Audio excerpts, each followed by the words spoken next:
pada pagi hari ini kita akan memulai pembelajaran tentang Pancasila sebagai pelepas keberagaman Indonesia. Tapi sebelum itu, alangkah baiknya kita berdoa menurut agama dan kepercayaan masing-masing. Silahkan Alicia untuk memimpin doanya. Baik itu, mari teman-teman sebelum belajar, alangkah baiknya kita berdoa sesuai agama dan kepercayaan masing-masing. Berdoa dimulai, berdoa selesai. Oke, baik, terima kasih Alicia. Sebelumnya itu pengen nanya, kalian pada hari ini kabarnya pada baik-baik semua atau ada yang tidak baik? Baik. Alhamdulillah pada baik semua. Sebelum itu aku mau absen dulu. Apakah hari ini ada yang nggak hadir atau hadir semua? Hadir semua. Oke, alhamdulillah kalau gitu. Oke, sekarang lanjut ke materinya. Jadi judulnya adalah Pancasila sebagai perangkat keberagaman di Indonesia. Nah, keberagaman di Indonesia terdiri dari berbagai suku, agama, budaya dan tersebar dari Sabang sampai Merauke. Setiap daerah memiliki keunikan yang berbeda-beda, tradisi yang berbeda-beda, bahasa yang berbeda-beda juga. Dan keberagaman itu adalah kekayaan bangsa kita dengan lebih dari 1.300 suku dan 700 bahasa daerah. Indonesia ini adalah salah satu negara paling beragam di dunia. Nah teman-teman, karena Indonesia ini adalah negara yang luas, maka dari itu kita mempunyai keberagaman suku, keberagaman tradisi, bahasa dan lain-lain. Nah sebelum itu ibu pengen nanya, apa ada yang bisa menjelaskan gambar ini? Boleh, Tanai. Oke, jadi ini kan materinya terkait tentang Pancasila ya. Nah, Pancasila juga terkait sama Bhinneka Tunggal Ika. Nah, Bhinneka Tunggal Ika itu kan kayak berbeda-beda tapi tetap satu. Nah, di Bhinneka Tunggal Ika ini bukan cuma budaya doang ya, berbeda-beda tapi tetap satu, tapi agama juga, contohnya kayak Islam, terus Protestan, Konghucu, Katolik, Hindu, sama Buddha. Itu walaupun agama kita di Indonesia berbeda-beda, tapi kita masih tetap satu. Oke, terima kasih. Silakan tepuk tangan semuanya. Jadi benar teman-teman, jadi di sini itu ada gambar keberagaman suku di Indonesia. Di sini ada suku Jawa, suku Betawi, suku Sunda dan lain-lain. Nah di sini tuh ada keberagaman agama dan kepercayaan di Indonesia, yaitu ada Islam, Protestan, Konghucu, Katolik, Hindu dan Buddha. Nah selanjutnya ada nih pertanyaan memantik untuk anak-anak semua. Bagaimana sih Pancasila sebagai falsafah hidup masyarakat Indonesia dapat menyatukan keberagaman yang ada di Indonesia? Apakah ada yang bisa jawab? Boleh, Faza. Oke, baik, izin jawab Ibu. Pancasila sebagai falsafah hidup Indonesia dapat menyatukan keberagaman karena nilai-nilainya itu mengajarkan toleransi, persatuan, gotong royong, keadilan dan juga penghormatan terhadap perbedaan. Dengan berpegang pada Pancasila, Bu, masyarakat dari berbagai suku, agama, budaya, dan bahasa dapat hidup rukun, tetap bekerja sama demi mencapai tujuan bersama sebagai bangsa Indonesia. Betul banget, terima kasih Faza. Boleh tepuk tangannya semuanya untuk Faza.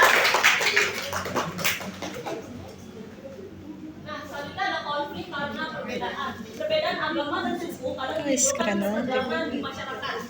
Hal ini bisa terjadi karena kurangnya pemahaman dan toleransi terhadap perbedaan di sekitar kita. Contohnya itu kayak perselisihan kecil di lingkungan sekolah atau masyarakat, seperti mengejek-ejek karena perbedaan budaya atau kesalahpahaman antar kelompok yang berbeda belakang yang menimbulkan kesalahpahaman dan menimbulkan tidak rukun gitu satu sama lainnya.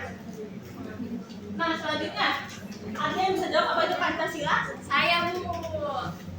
Boleh, Aisyah. Oke, Bu. Jadi Pancasila itu adalah 5 prinsip dasar yang menjadi landasan kehidupan berbangsa dan bernegara di Indonesia ini, Bu. Betul. Oke, terima kasih Aisyah. Jadi Pancasila itu ada 5 teman-teman, yaitu ketuhanan, ketuhanan Yang Maha Esa, kemanusiaan adil dan beradab, satu Indonesia, kerakyatan dipimpin oleh kebesaran, dalam permusyawaratan perwakilan, yang terakhir adalah keadilan sosial bagi seluruh rakyat Indonesia. Itu menjadi pedoman hidup bagi bangsa Indonesia agar hidup rukun. Nah, selanjutnya Pancasila sebagai perangkat persatuan. Sila pertama, ketuhanan Yang Maha Esa. Indonesia ini memiliki banyak agama dan kepercayaan.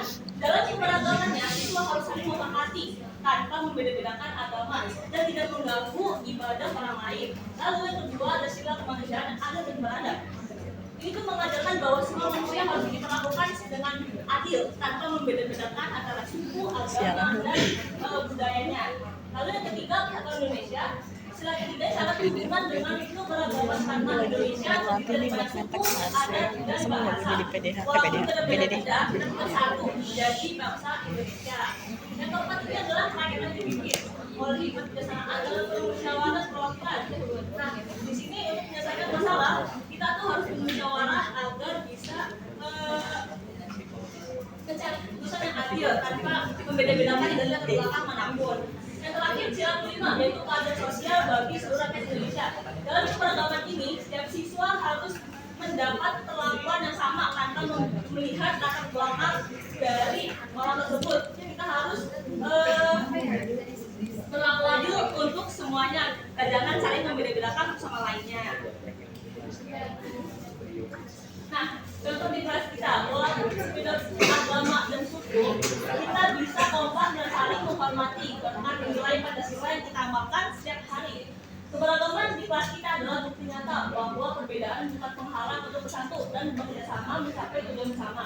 Nah, pasti di sini di kelas kita itu kan kita berbeda-beda dari agamanya, dari sukunya, dari budayanya. Nah, maka itu kita nggak boleh membeda-bedakan bersama lainnya.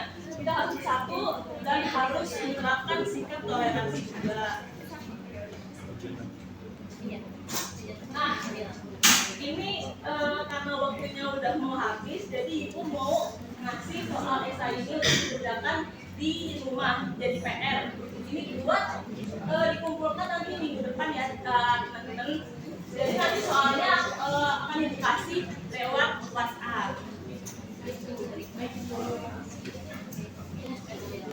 Oke, terima kasih teman anak-anak semua yang sudah menyimak. Terima kasih teman-teman yang sudah menyimak pembelajaran pada hari ini. Semoga yang ibu sampaikan bisa diterapkan dengan baik dan bisa diimplementasikan dalam diri kalian semuanya.